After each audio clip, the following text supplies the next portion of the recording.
My name's Matt.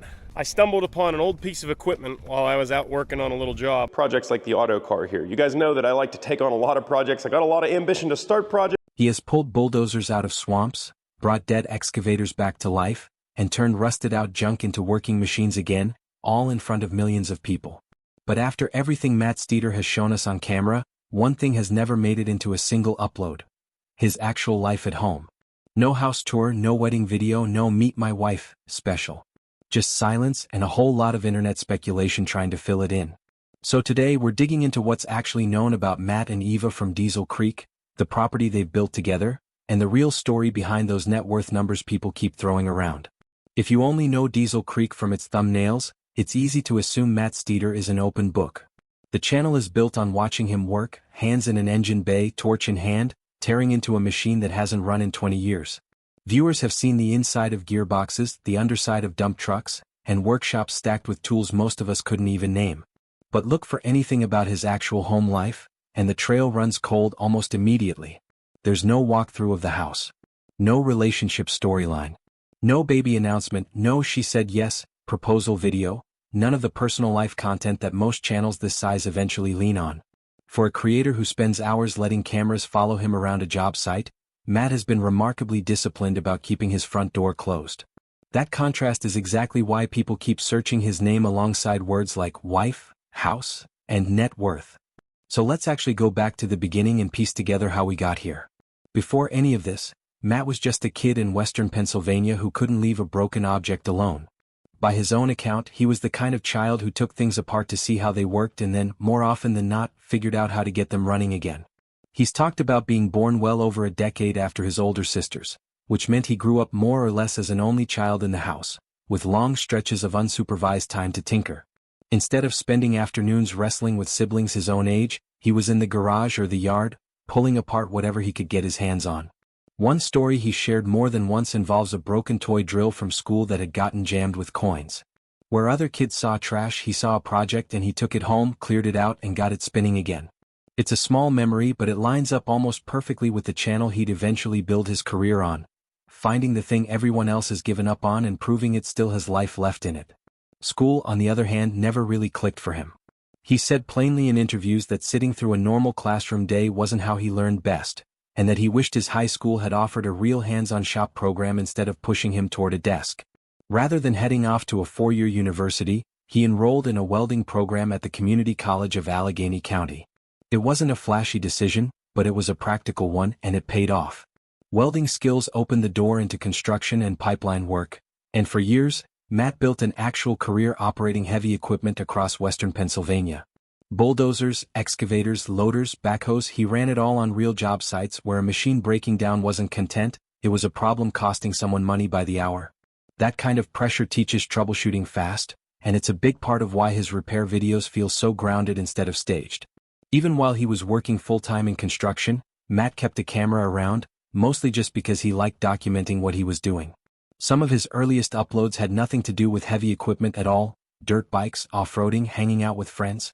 Around 2011, the focus of his uploads gradually started drifting toward machinery and mechanical work, but there was no real plan behind it yet. It was a hobby running alongside his day job, not a business. That changed somewhat unexpectedly in 2020. Matt has said he never treated YouTube like a guaranteed career path, and going into that year, his main income was still coming from construction and pipeline work.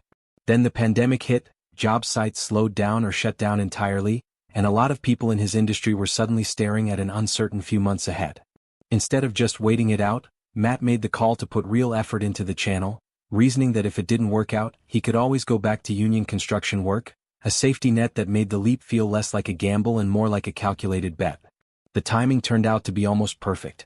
With so many people stuck at home and consuming more long-form video than ever, Diesel Creek's slow, detailed restoration style landed with exactly the right audience at exactly the right time.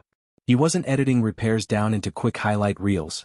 He was showing the whole process: seized engines, snapped bolts, hydraulic leaks, the failed attempts included. People weren't just watching a machine get fixed. They were watching the whole messy story of it happening, and that kept them coming back. From there, the channel snowballed.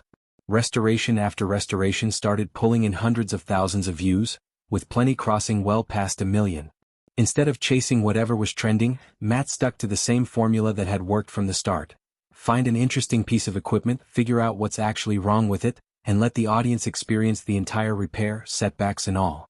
That consistency is a big part of why people trust the channel. Nobody's expecting every project to go perfectly, and Matt doesn't pretend it does.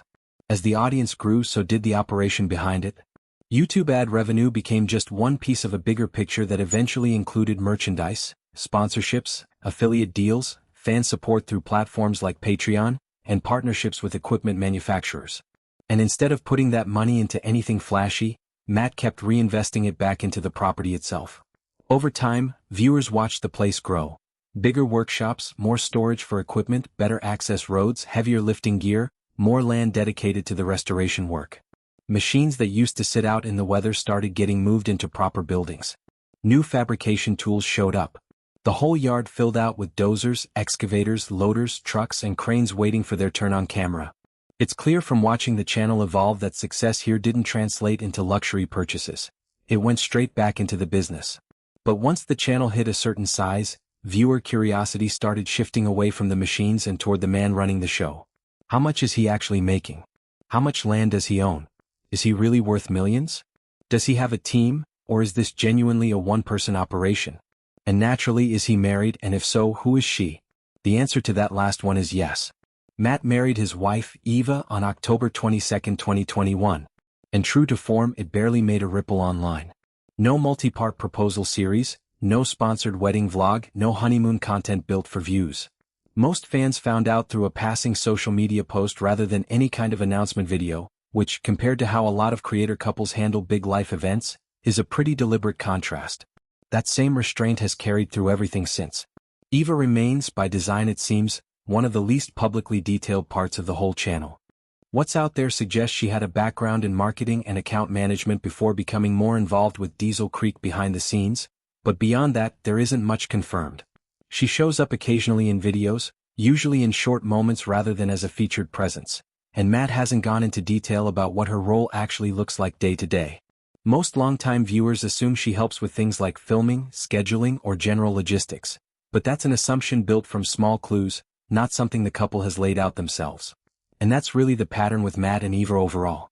They don't do relationship Q&As. They don't build couple content or manufacture drama for engagement.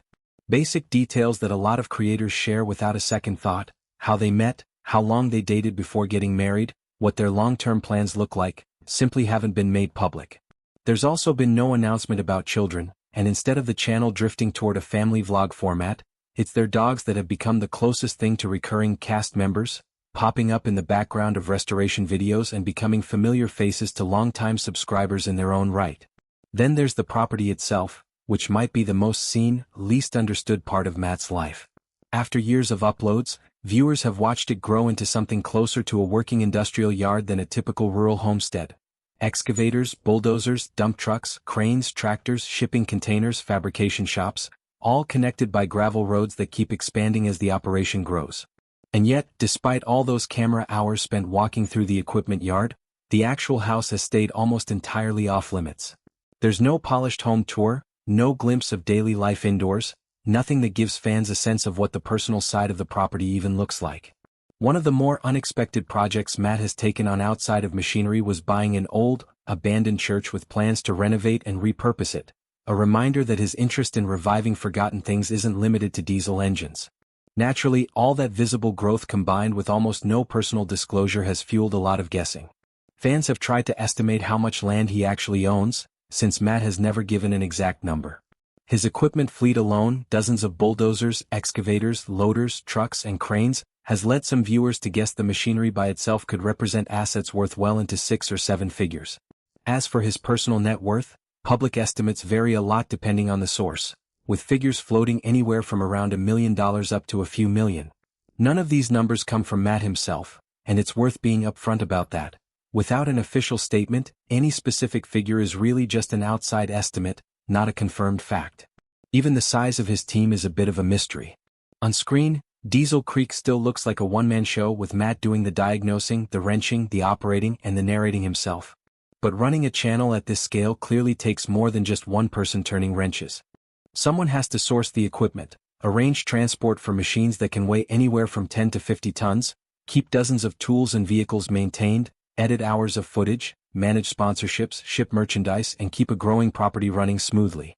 Matt has acknowledged getting help from friends, contractors, and Eva at different points, but he's never laid out publicly whether Diesel Creek has any full-time employees, or how many. As the channel got bigger, it also picked up a bit of the criticism that tends to follow any creator once they start scaling. Some longtime subscribers have wondered aloud whether the show has drifted from its scrappy, backyard mechanic roots now that sponsorships and bigger budgets are involved. Others push back on that, pointing out that larger, more ambitious restorations simply cost more to pull off, and that outside funding is often what makes those bigger projects possible in the first place. There's also a running joke in the comments section about how uneconomical some of his purchases look on paper.